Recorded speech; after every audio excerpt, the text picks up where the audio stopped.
Hey everyone, welcome back to our channel. Today I am going to show you how to withdraw money from Neteller to a Visa card. First of all, go to the money out section of your Neteller account. Next, click Withdraw Now under the credit or debit option. Choose a Visa card from the list. If you haven't registered one yet, click Add a Visa card and input your card details. Enter the amount you wish to withdraw and click Next. Ensure the amount is within your available balance and limit. Review the summary page carefully.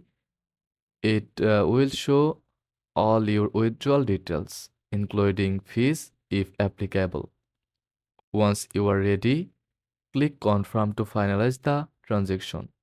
Your funds will be sent to your Visa card shortly.